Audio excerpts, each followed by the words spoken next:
दोस्तों, अॼु असां पंहिंजे हिकिड़े नए लेक्चर सां गॾु तव्हांजी ख़िदमत में हाज़िर आहियूं।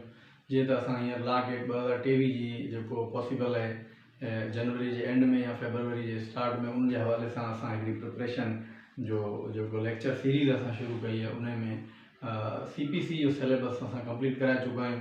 उनखां पोइ असां कानून शहादत आर्डर, छाकाणि त जीअं असां हिन में पहिरियां डिस्कस कयो हो त 20 मार्क्स जो आहे सब्जेक्ट है कानून शहादत, उनके करे असां जेके माना वधीक मार्कुनि वारा आहिनि उनखे प्रायोरिटी ॾिनी आहे। उन हवाले सां असां हिन में 2 लेक्चर अॻे तव्हांजी ख़िदमत में रिकॉर्ड करे चुका आहियूं।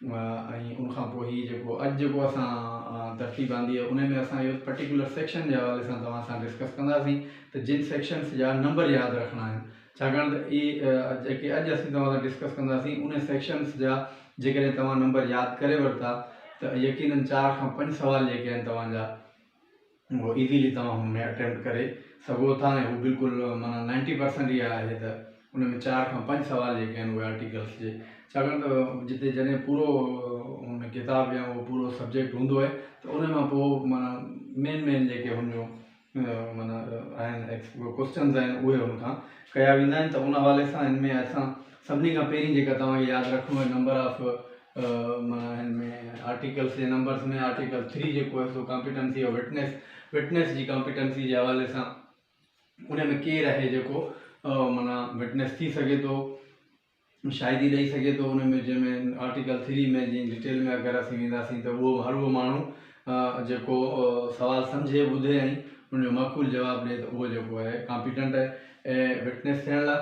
पर उन डिटेल में वञण खां बग़ैर असां कॉम्पिटेंसी ऑफ विटनेस आर्टिकल 3, उनखां पोइ आर्टिकल 4 खां 14 ताईं जेको आहे उहो आहे प्रिविलेज कम्युनिकेशन्स, जंहिंमें माना प्रिविलेज ॾिनी वई आहे।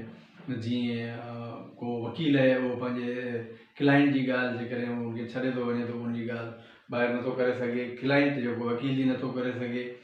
जजिस जेके आहिनि उहे ऑफिशियल सीक्रेट जेके आहिनि या ऑफिसर्स जेके आहिनि उहे नथा करे सघनि, को ऑफिशियल बि जेकॾहिं आहे त उहो इन हवाले सां इहो सॼो प्रिविलेज कम्युनिकेशन जे हवाले सां हाणे हिन में 4 खां 14 असां जे इन तरीक़े सां ॿुधाइण जो मक़सदु इहो आहे त जेकॾहिं उहो क्वेश्चन अची थो वञे प्रिविलेज कम्युनिकेशन जे हवाले सां ऐं हुन में आर्टिकल अची थो वञे हलियो 8, 22, 45, 50, त हाणे तव्हांखे एग्ज़ैक्ट आर्टिकल जी ख़बर न आहे, पर इहो तव्हांखे ज़रूरु ख़बर आहे 4 खां 14 जेको प्रिविलेज कम्युनिकेशन जे हवाले सां त यकीनन उनजो जवाबु 8 ई हूंदो, आर्टिकल 8 जेको आहे। त इन हवाले सां इहे शयूं आहिनि 4 खां 14 जेको आहे प्रिविलेज कम्युनिकेशन जे हवाले सां अचे थो।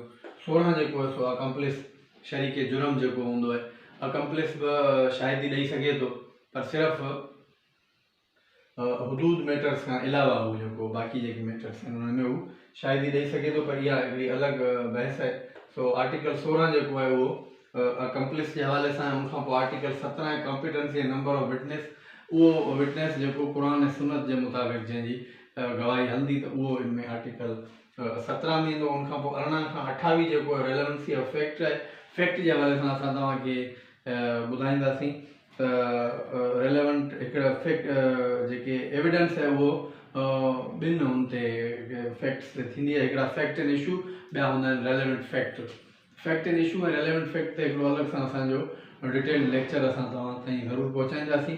पर हींअर असां जीअं त नंबर ऑफ आर्टिकल्स जे हवाले सां हिकिड़ो असांजो जेको प्रोग्राम आहे लेक्चर सीरीज़ आहे, उन में अॼु असीं नंबर ऑफ आर्टिकल जेके पर्टिकुलर नंबर जेके उन में अची सघनि था एग्ज़ाम में, उन हवाले सां असां तव्हां सां डिस्कस कयूं पिया। त 18 खां 28 जेके आहिनि उहे रेलेवेंसी ऑफ फैक्ट जे हवाले सां आहिनि। उन में हिकिड़ो आर्टिकल तव्हांखे लाज़िमी तरह सां हिन ते जेकॾहिं आऊं जेतिरो बि ॾियां त ही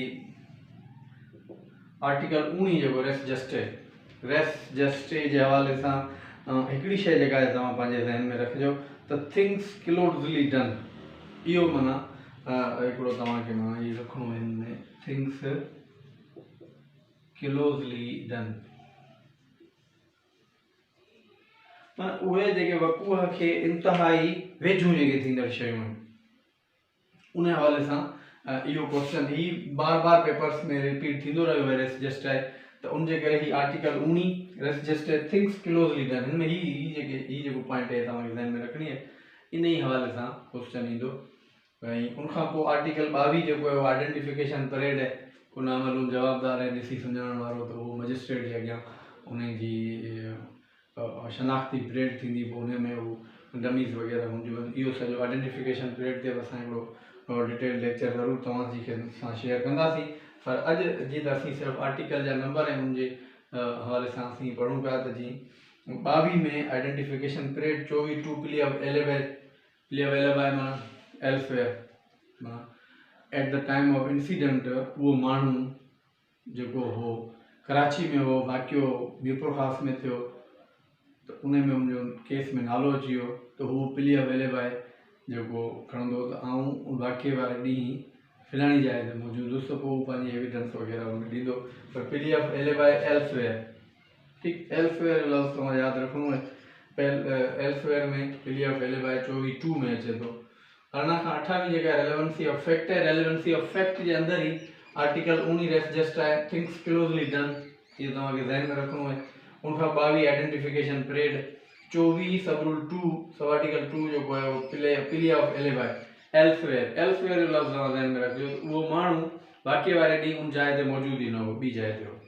इहो आहे। उनखां पोइ 3 खां 6 जेका उहा एडमिशन आहे, एडमिशन में जेका स्टोपल आहे उहो 45 आर्टिकल 45 में थींदो आहे। हिन जो नंबर बि तव्हांखे यादि रखिणो आहे। स्टोपल जेका आहे उहा थींदी एडमिशन में, सिविल में थींदी, त उनजे करे ही 3 खां 6 वरी 3 खां 6 ताईं उहो ई साॻी जीअं तव्हां सां रिपीट करायासीं त जीअं हिकिड़ो क्वेश्चन अची वञे हलियो ऐं उन में एग्ज़ैक्ट आर्टिकल जी तव्हांखे ख़बर न हुजे, पर तव्हांखे इहा ख़बर हुजे त 3 खां 6 ताईं जेका आहे उहा एडमिशन आहे, ॿिया आर्टिकल्स जेके आहिनि उनमें ग़ैर ज़रूरी आहिनि, पोइ उहो एडमिशन जे हवाले सां तव्हां जेको क्वेश्चन हूंदो उनजो आंसर तव्हां ॾेई सघो था। 45 जेको आहे स्टोपल जे हवाले सां आहे। उनखां पोइ 37 खां 43 आर्टिकल जेको कन्फेशन जे हवाले सां आहे। हिकिड़ी शइ ज़हन में रखिजो, एडमिशन जेका उहा सिविल केसिस में थींदी आहे, कन्फेशन उहा जेका आहे क्रिमिनल केसिस में थींदी आहे। All admissions are confession but all confessions are not admissions, इहा बि शइ तव्हांजे ज़हन में हुजणु खपे। उनखां पोइ आर्टिकल 46 1 आहे डाइंग डिक्लेरेशन। डाइंग डिक्लेरेशन जे हवाले सां हिकिड़ो जेको मेन पॉइंट है बयान नज़ई जेको हूंदो, फोती जो बयान जेको एट द माना हुनजे मरण जे टाइम, पर उन लाइ ज़रूरी आहे त हुनजी डेथ खे जेको साबित कयो वञे। जी फ़र्ज़ु करो कि माण्हू खे 10 गोलियूं लॻी वञनि थियूं, आमतौर ते इहो परसेप्शन आहे त 10 गोलियुनि वारो माण्हू बचंदो कोन, मरी वेंदो हुयो, त उहो पर थियो ईअं जो हुन बयानु ॾेई छॾियो, पोइ हुनखां ऑपरेशन थिएटर में वियो, हुनजो ऑपरेशन थियो, बची वियो। हाणे हिन बयान जी हैसियत ख़तमु थी वई। बयान नज़ई डाइंग डिक्लेरेशन जेका डाइंग स्टेटमेंट आहे उनखे साबित करण लाइ उन माण्हू जो मरणु ज़रूरी आहे। जेके नथो मरे त पोइ डाइंग स्टेटमेंट हुनजी कोन थींदी। 59 में एक्सपर्ट ओपिनियन है। एक्सपर्ट ओपिनियन में हिकिड़ी शइ तव्हां ज़हन में रखो, स्किल्ड पर्सन,